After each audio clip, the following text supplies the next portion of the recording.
Greetings, I am PillarNexus, the Ancient Gladiator, today with PillarNexus Tabletop Games. Today's episode, Tales of the Arthurian Knights. A re-implementation of Tales of the Arabian Nights, which I used to own and played that quite a bit. Goal of the game is have the most destiny points at the end. To that end, you will travel, take on quests and encounters,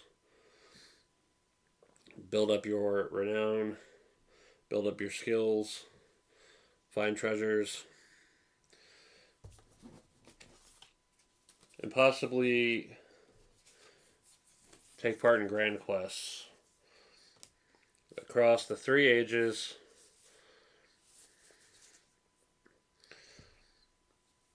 and just build your own adventure that way. So, at the start of the game, you'll have your choice of one of 8 characters. They're all functionally the same, but there's 2 dames and 6 sirs.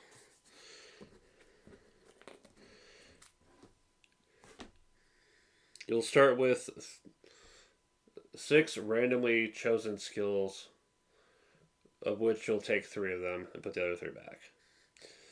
The first game recommendations, depending on your character, will tell you what to start with. But they are martial, spiritual, courtly, and wilderness. So Dame Enid starts with mounted, endure hardship, and wisdom, while Percival starts with sword and shield, piety, and nature lore.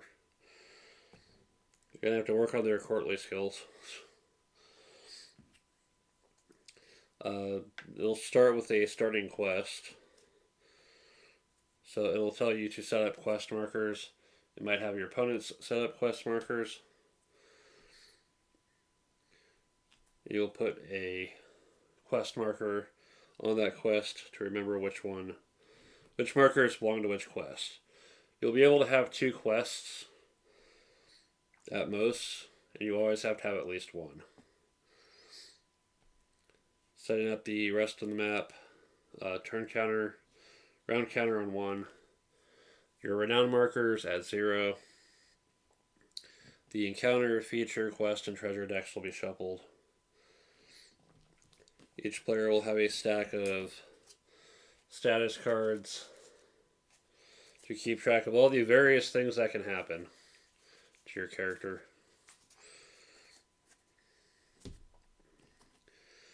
And then the first player will take their turn. Alright.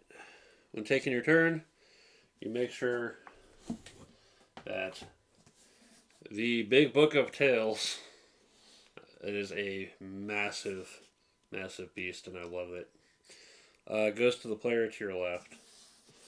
So they can read whenever you have your encounter.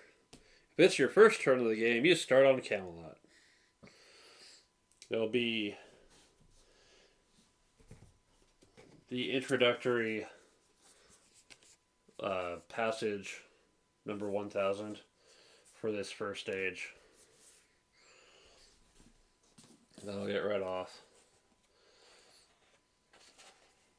That King Arthur challenges his knights to adventure, and everybody sets off in their own way.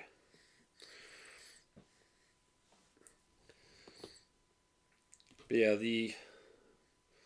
whenever you have an encounter, it'll set up what you need to pull from for the Book of Tales. So yeah, you can move. You can then move from here. You might be aiming to complete your starting quest. You can move across land and sea equal to your move value. Your move value is determined by your highest rank of renown. If you can get up to 3, it becomes 4. If you get up to 6, it becomes 5. Otherwise, you're at 3. The ranks of renown are divinity, romance, and villainy. Yeah, so 3 moves. we'll try to get to the quest marker furthest away. And then as long as you move to a new location, you can have a standard encounter.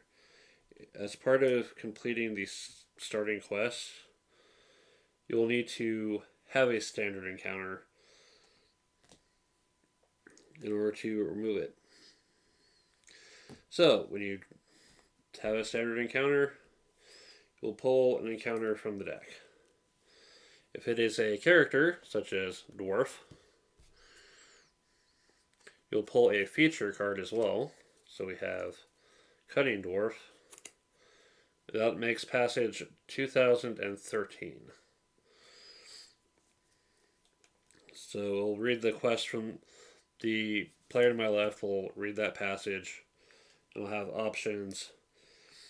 And I may need to use my skill plus a die roll and determine whether or not I succeed. If I'm using mounted, endure, hardship, or wisdom, then I've got a +1. There may be longer term quests that you have to deal with that if you fail, you'll put in a counter on there to have another +1 towards completing it. But sometimes failing a quest might get you other things anyway. Maybe not as good as succeeding, but it's something. Other potential encounters are the milieu. So, clandestine meeting. When you pull one of these, you take the current age. So, we're currently in a swamp. So that's 2256.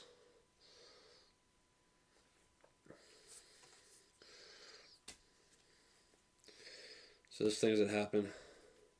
And finally, there are locations.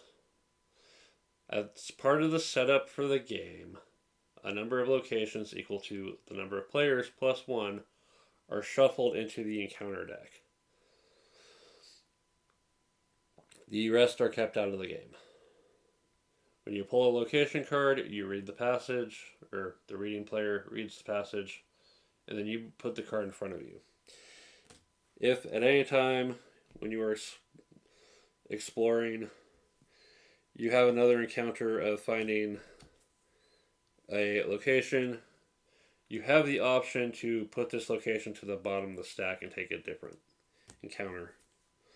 Or you can hold on to it and hope that you can get to it at a good time.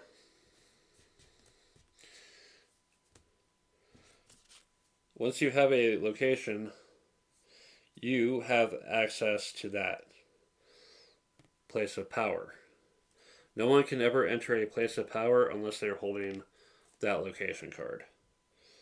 And you can have that special encounter there, depending on what age determines what passage is read.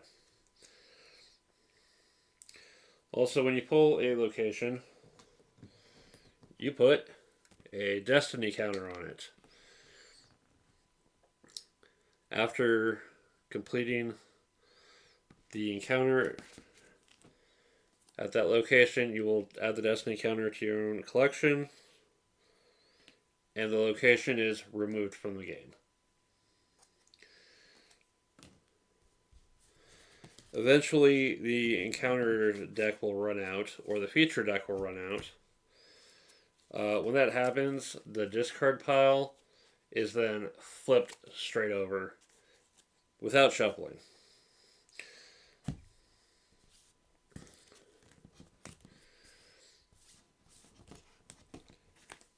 Same thing with the features.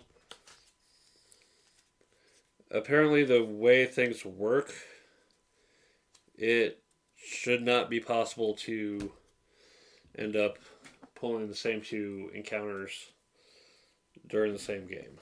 Or the same counter twice during the same game.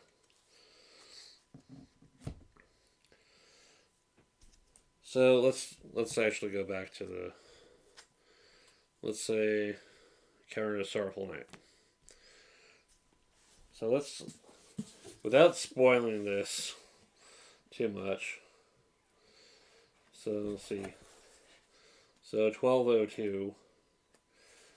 So sometimes instead of going off of your abilities, it might be an unusual. You need to make a choice among certain options, and then I'll proceed from there.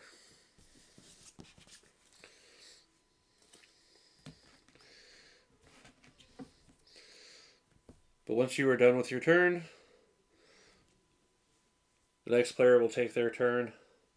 Once everyone has taken their turn for the round marker moves. Eventually, it'll get to the end of the age, at which point the end of age 1 bonus will kick in, where you get destiny based on your highest skill rank or rank of renown.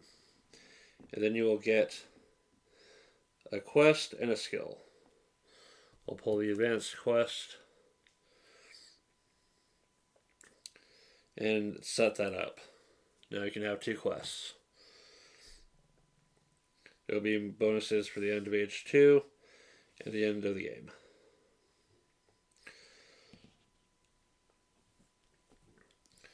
You may find yourself at a point where you get 2 quests and have the option to pull another one.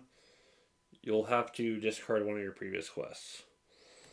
Also, you can choose once you've completed your starting quest, you can choose to have a special encounter at Camelot to draw an advanced quest. It's only really a viable option if you don't like the quest you currently have. But it's there.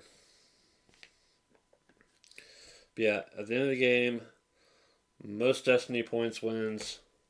If there's a tie, the most completed quests, which you'll have from keeping them face down in front of you, wins. There's no tiebreakers after that.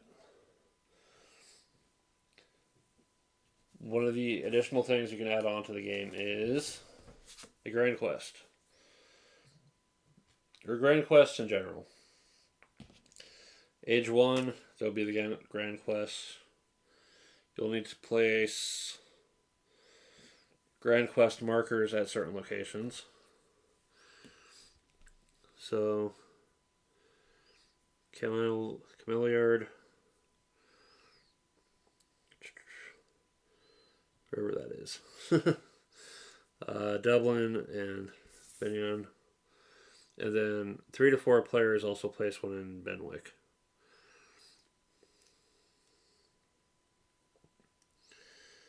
I should remember where that one is. Anyway. So you'll have a chance to go to those locations and get the quest markers. And completing the quest marker... completing the quest lets you take the marker. Once everyone's removed the quest markers, the grand reward is paid off. At the start of age 2, the age 2 grand quest will happen. And age 1 is still viable, but if nobody completes it before the age 3 grand quest happens, it just goes away. It doesn't pay off, it's done. There's also rules for playing solo or cooperative, which will add in sometimes decisions need to be made, and so a random deck of choices will help guide what happens next.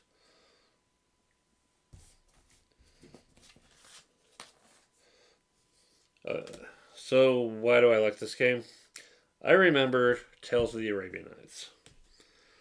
And it's because I remember Tales of the Arabian Nights. The moment I heard this game was going to be available, I was like, I'm getting this game as soon as I find it somewhere. And I was very lucky when I found it up in Springs. What I like is just how you kind of build your story over the course of the game through your adventures and your encounters, and your treasures. Just all the assorted people and events to find. It's it's got quite a bit to it, and there's plenty of room to replay it, considering all the various tales that'll be read. There are some elements of Arabian Nights that I kind of miss, though.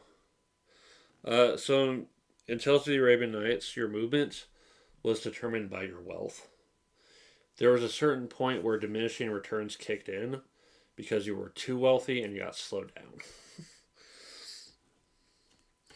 Also, the skill system was different. I don't hate this skill system.